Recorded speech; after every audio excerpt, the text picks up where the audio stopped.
the results of the Swedish election have got people talking. We're people, let's do talking.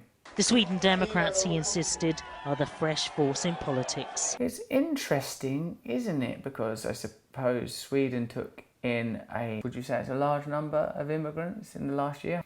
And it seems, as one of the responses, there's a rise in nationalism and anti-immigration sentiment. He wants to talk to the main political leaders in Sweden who have so far shunned cooperation with his hardline anti-immigrant movement. It's interesting that the other elected parties don't want to collaborate with the Swedish Democrats, because it suggests that there's a kind of flimsiness to their belief in democracy.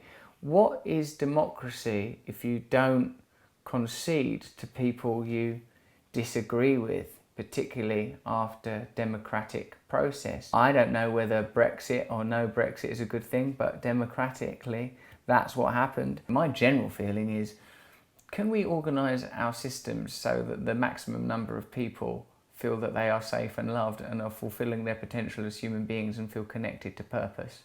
How do you politicise that? How do you organise that? Probably not at the level of nation states or globalisation, particularly if it's globalisation fuelled by powerful economic titans, huge, globally roaming tech giants and conglomerates. But what's interesting about this time is people are rejecting the systems that they themselves implemented and benefited from because it's not going the way they wanted it to. I think if they don't speak with us, they're going to have big problems in the future, and the Swedish Democrats is just going to continue growing. This is the people.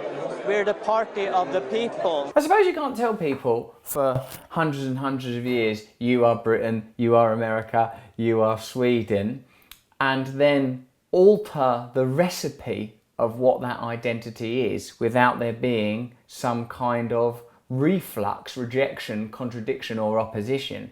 You know, like 50, 60, however many years ago it was, the British people and the people from the British colonies, it weren't Billy Connolly who was particularly dragged into it, or Brian Connolly, former British colonies were dragged into a war to protect an idea, and then now that those people are no longer required, whether they are former colonial people or British white people, now that they're no longer required, the narrative of nation is being sort of torn up and dispersed.